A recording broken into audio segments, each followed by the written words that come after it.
Hello students, good morning.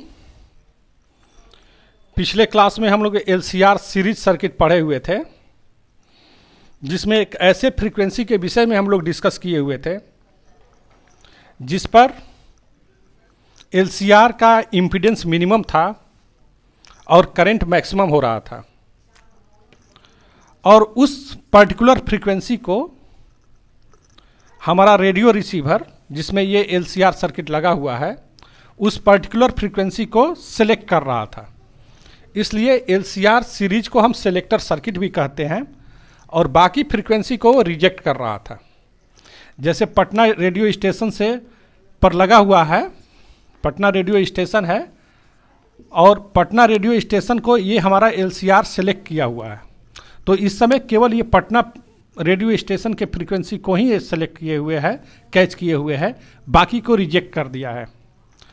हम एक दूसरा एलसीआर सर्किट हम देख रहे हैं। दूसरा एलसीआर सर्किट देखिए, इस टाइप से बना हुआ है, जिसका कि फ्रीक्वेंसी और करंट ग्राफ आपको दिखाया गया है, करंट और फ्रीक्वेंसी ग्राफ। इसमें आप क्या देख रहे हैं कि ये एलसीआर सर्किट एक पर्टिकुलर फ्रीक्वेंसी को सेलेक्ट किए हुए है, साथ साथ इसके अलावा ये दूसरे फ्रीक्वेंसी को भी सिलेक्ट कर रहा है। यानी एक साथ ये एलसीआर सर्किट रेजोनेंस फ्रीक्वेंसी, इस फ्रीक्वेंसी के जो अगल बगल में जो फ्रीक्वेंसी है उसको भी सिलेक्ट कर रहा है। ये आप देख सकते हैं, क्योंकि करंट की वैल्यू सेम है या लगभग सेम है, यदि फ्रीक्वेंसी की वैल्यू चेंज किया गया है तब भी। तो यहां पर एक पर्टिकुलर फ्रीक्वेंसी को ये सिलेक्ट कर रहा है और यहाँ पर एक सर्टेन फ्रीक्वेंसी रेंज को सिलेक्ट कर रहा है। इसका मतलब ये एक साथ कई फ्रीक्वेंसी को सिलेक्ट किए हुए हैं।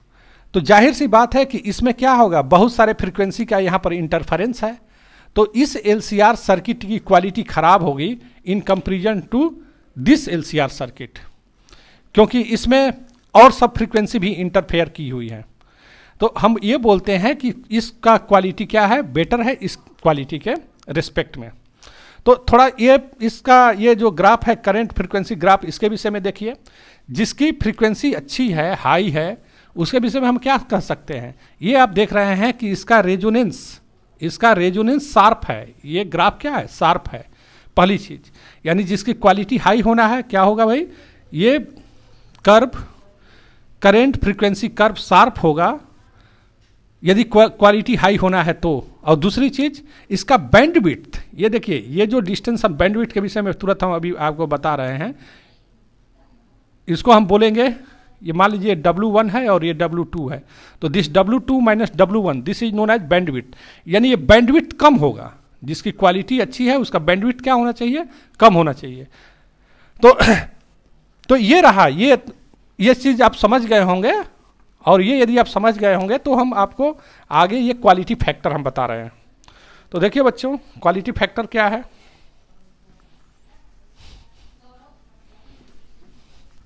क्वालिटी फैक्टर क्या है, क्वालिटी फैक्टर के विषय में आप लिख लीजिए। हमारे पास मान लीजिए सर्किट में R है, L है और C है, और यहाँ पर AC अप्लाई किए हुए हैं। तो जब AC हम अप्लाई किए हुए हैं तो इस इंडक्टर के अक्रॉस कितना वोल्टेज ड्रॉप है, या कैपेसिटर के एलोंग कितना वोल्टेज ड्रॉप है, और रेजिस्टेंस के अक्रॉस कितना वोल्टेज हम अप्लाई किए हुए हैं, VR at resonance. This ratio is known as what, quality factor. तो quality factor is what, VL by VR या VC upon VR। This ratio is known as quality factor. तो इसको थोड़ा सा आप लिख लीजिए। तो क्वालिटी फैक्टर कैसे हम लिखेंगे, आप लिखिए quality factor of a LCR circuit. आप लिखिए जरा,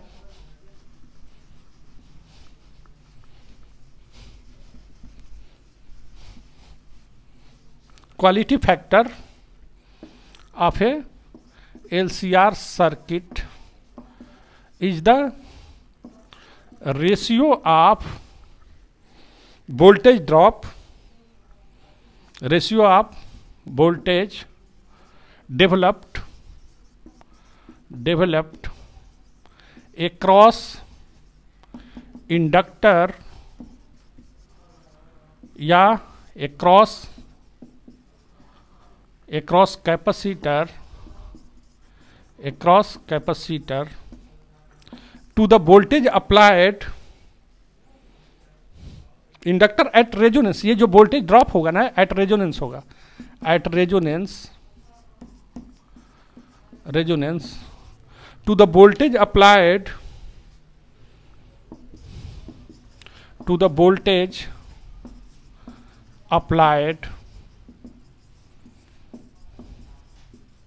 across resistance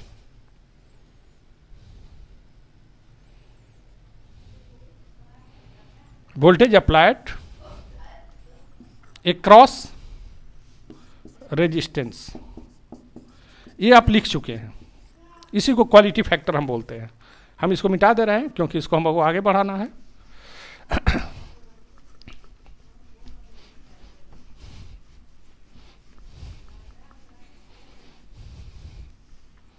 तो quality factor Q is equal to, बच्चों अभी हम देखे थे this is VL by VR।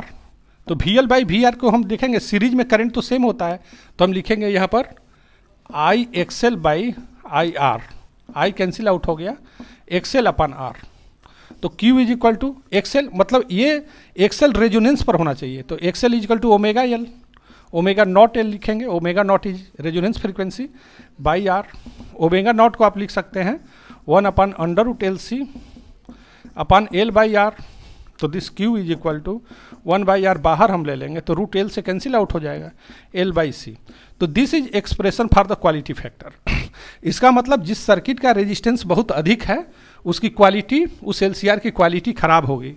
जिसका इंडक्टेंस बहुत अधिक है उसका क्वालिटी बढ़िया होगा। जिसका कैपेसिटेंस बहुत अच्छा है, जिसका कैपेसिटेंस बहुत अधिक है उसकी क्वालिटी खराब होगी। तो जिसका रेजिस्टेंस अधिक है, जिस LCR का जिसका कैपेसिटेंस अधिक है, उस LCR सर्किट का क्वालिटी खराब होता है। तो क्वालिटी मेनली यदि क्वालिटी बढ़ाना है तो क्या आप करेंगे, इंडक्टर का इंडक्टेंस बढ़ाएंगे, रेजिस्टेंस कम करिए, कैपेसिटेंस कम करिए। ओके, सिमिलरली हम यहाँ से भी आप ये जो दूसरा एक्सप्रेशन था also Q is equal to VC by VR, यहाँ से भी हम चल सकते हैं। तो I XC upon IR, I cancel out हो गया, XC बाई R। तो Q is equal to XC को हम क्या लिखेंगे 1 बाई ओमेगा C R लिखेंगे, और 1 अपन ओमेगा नॉट को क्या लिखेंगे under root LC by R, और ये C तो है ही यहाँ पर, तो ये 1 by R is equal to under root L by C। Same expression आ गया 1 by R under root L by C। तो this was about the quality factor. और जब हम क्वालिटी फैक्टर हम बता रहे थे, ये सब आप नोट कर लेंगे वीडियो पॉज करके। और जब क्वालिटी फैक्टर हम बता रहे थे आपको पहले जो ग्राफ प्लॉट करके, वहाँ पर हम बैंडविड्थ की चर्चा किए थे। What is bandwidth? बैंडविड्थ, थोड़ा बैंडविड्थ देख लीजिए बच्चों। देखो मान लीजिए हमारे पास ये करंट और फ्रीक्वेंसी में हम ग्राफ दिए हुए हैं, this is frequency and this is resonance frequency. और हमारे पास दो फ्रीक्वेंसी हमेशा मिल रही है जिसमें कि power dissipation, maximum power dissipation का हाफ हो रहा है। हमको सिलेक्ट करना है, कुछ ऐसी फ्रीक्वेंसी सिलेक्ट करना है जिसमें power dissipation, maximum power dissipation का हाफ हो। तो आप लिख लीजिए let omega be the frequency, omega be the frequency at which power dissipation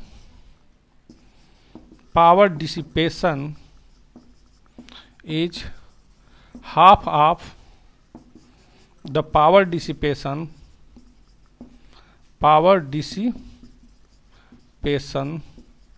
at resonance,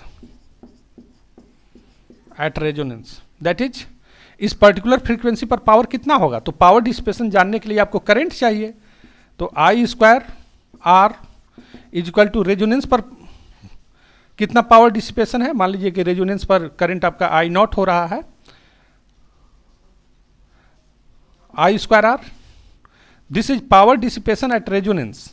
तो पावर डिसिपेशन एट रेजोनेंस पर जितना पावर डिसिपेशन है, इस पर्टिकुलर फ्रीक्वेंसी पर पावर डिसिपेशन रेजोनेंस फ्रीक्वेंसी पर पावर डिसिपेशन का हाफ है। ओके, नाउ दिस आई की जगह पर यदि आई आपको निकालना है तो क्या लिखेंगे, आपको पता है, हम ऊपर लिख रहे हैं, वीडियो पॉज करके आप लिख लेंगे।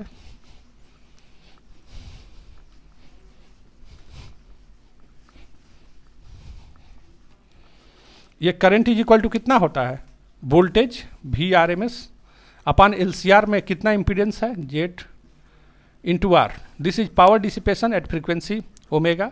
नाउ रेजोनेंस फ्रीक्वेंसी पर आपको पता है, रेजोनेंस फ्रीक्वेंसी पर जेड आर के बराबर होता है, V R M S. Resonance frequency पर जेड किसके बराबर होता है, आर के बराबर होता है। करंट निकालना है, करंट वोल्टेज बाई इंपीडेंस। जब रेजोनेंस की हम बात कर रहे हैं, रेजोनेंस ये करंट है, करंट एट रेजोनेंस, तो हम जेड के जगह पर क्या लिख दिए बच्चों, आर लिख दिए, into R. Okay, this implies V R M S तो कैंसिल आउट हो गया, उसको रहने दीजिए, ये आर से आर भी कैंसिल आउट हो गया। अब हमारे पास क्या बचा, ये हो गया 1 अपान अंडर रूट जेड के जगह पर R square plus omega L minus 1 upon omega C whole square, ये चीज़ हो गया। इसका होल स्क्वायर आप कर देंगे और ये आर कैंसिल आउट हो चुका है, 1 अपान 2 हो गया, और यहाँ पर आर का स्क्वायर करेंगे 2r स्क्वायर हो गया। ओके, नाउ नेक्स्ट, जब इसका स्क्वायर आप कर रहे हैं, स्क्वायर कर देंगे तो ये हमारा रूट हट जाएगा, ये 2r स्क्वायर को इधर भेज देंगे, तो this 2r square is equal to R square plus omega L minus 1 upon omega C whole square. तो इसको आप लिख सकते हैं 2r square minus R square, that is R square is equal to omega L minus 1 upon omega C whole square. It means what, इसका मतलब ये हुआ, हम यहाँ पर लिख सकते हैं ये omega L minus 1 upon omega C is equal to plus minus R, is equal to plus minus R. अब देखो बच्चों, यहाँ पर दो फ्रीक्वेंसी है, एक फ्रीक्वेंसी को हम ओमेगा 1 कह रहे हैं और दूसरे फ्रीक्वेंसी को हम ओमेगा 2 कह रहे हैं। एक फ्रीक्वेंसी को क्या हम बोलेंगे बच्चों, ओमेगा 1, और दूसरे फ्रीक्वेंसी को ओमेगा 2। तो अब देखिए, तो ओमेगा 1 फ्रीक्वेंसी पर ओमेगा 1 एक फ्रीक्वेंसी हम ले लिए, omega 1 L minus 1 upon omega 1 C is equal to minus R, lower frequency के लिए हमने ले लिया। एंड दूसरी फ्रीक्वेंसी है omega 2 L minus 1 upon omega 2 C is equal to plus R. Now this second equation, now adding 1 and 2, adding 1 and 2, दोनों को हम यदि ऐड कर रहे हैं तो हमको क्या मिल रहा है, omega 2 plus omega 1 into L minus हम बाहर ले लिए तो क्या बचा यहाँ पर, माइनस बाहर ले लेने से बच गया यहाँ पर 1 upon omega 1 plus 1 upon omega 2 by C, 1 by C is equal to 0। दोनों को ऐड करने के बाद ये हमको बचा। नाउ इसको सॉल्व कर लीजिए, this omega 2 plus omega 1 into L is equal to 1 upon C, ये ओमेगा 1 ओमेगा 2, ये ओमेगा 2 प्लस ओमेगा 1, ये रहा। इसको इस साइड में हमने ट्रांसफ़र कर दिया, माइनस वाले को, माइनस को इस साइड में ट्रांसफ़र करके हमने इसको सॉल्व कर लिया। तो हमको क्या बचा बच्चों, आप ये देख सकते हैं omega 2 plus omega 1 cancel out हो गया, तो it means omega 1 omega 2 is equal to 1 upon under root L C. This is equation third, ये बहुत इंपॉर्टेंट है, इसको आप लिख करके रखिएगा। नाउ आफ्टर दैट हमको एक्चुअली ओमेगा 2 माइनस ओमेगा 1 चाहिए, बैंडविड्थ कितना होगा, omega 2 minus omega 1, that is known as bandwidth. तो अब ओमेगा 2 माइनस ओमेगा 1 के लिए क्या करेंगे, सब्सट्रैक्टिंग 1 फ्रॉम 2, सब्सट्रैक्टिंग 1 फ्रॉम 2 में से 1 को हम घटा दिए, तो हमको क्या मिलेगा बच्चों, W2 minus W1 into L, घटा दिया। फिर माइनस इसमें से इसको हमने सब्सट्रैक्ट किया हुआ है, तो अब प्लस भी लिख सकते हैं, प्लस सब्सट्रैक्ट कर दिया तो 1 अपान ओमेगा 1, क्योंकि इसमें से इसको सब्सट्रैक्ट करेंगे तो ये प्लस हो जाएगा, minus 1 upon omega 2 1 by C is equal to, इसमें से इसको सब्सट्रैक्ट किए हैं तो this is equal to 2r। इस ढंग से इसको लिख सकते हैं आप। फिर और आगे बढ़िए इसको,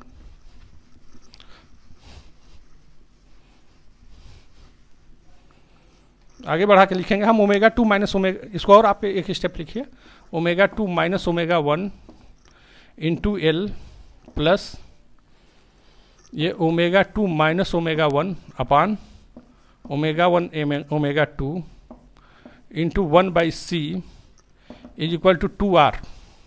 अब ओमेगा 2 माइनस ओमेगा 1 को हम कॉमन ले लें, ओमेगा 2 माइनस ओमेगा 1 को हमने क्या कर लिया, कॉमन ले लिया, तो ये L plus 1 upon omega 1 omega 2 into C हो गया, तो this is equal to 2r। ये 1 अपान ओमेगा 1 ओमेगा 2 क्या हो गया, और रूट एल सी ऊपर आ गया, ओमेगा 2 माइनस ओमेगा 1 ये L plus root L C omega 1 into omega 2, omega 1 into omega 2 root L C नहीं है, केवल एल सी था, आप ध्यान रखिएगा, वहाँ पर केवल एल सी आया था, रूट नहीं है, केवल एल सी था ये। 1 upon omega 1 by omega 2 is equal to L C, फिर यहाँ सी से डिवाइड करिएगा, this is equal to 2r, तो omega 2 minus omega 1 is equal to C से सी कैंसिल आउट हो गया, this is 2l is equal to 2r। तो it means what, इसको नोट कर लीजिए आप 1 सेकेंड,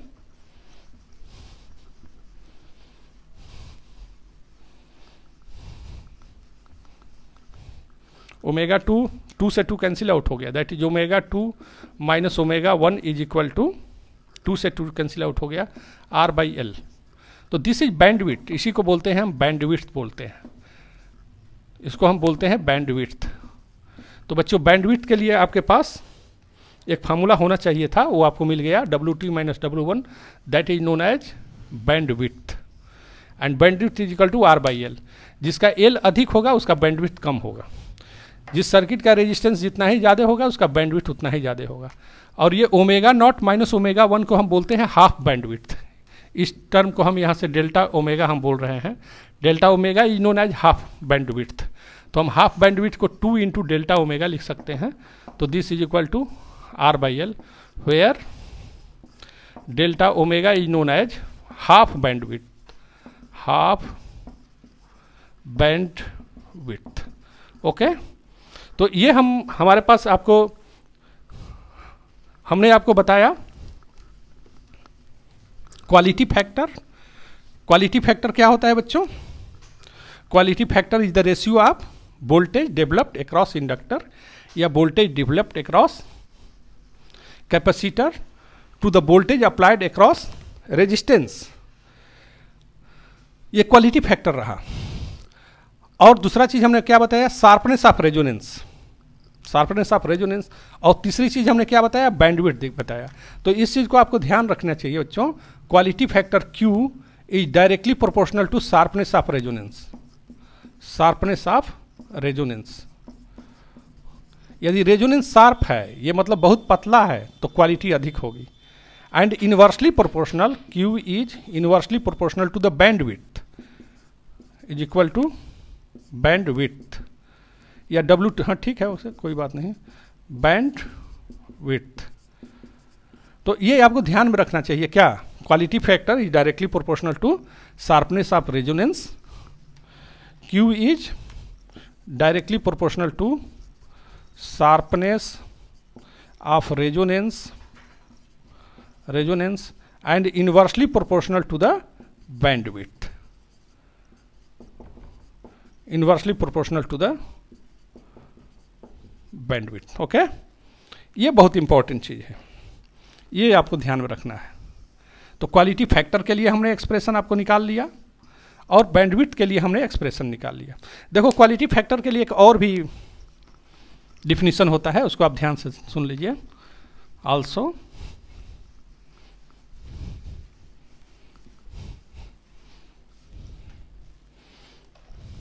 क्वालिटी फैक्टर का एक दूसरा फार्मूला बता दे रहे हैं, Q is equal to omega nought upon omega 2 minus omega 1, this is also known as quality factor.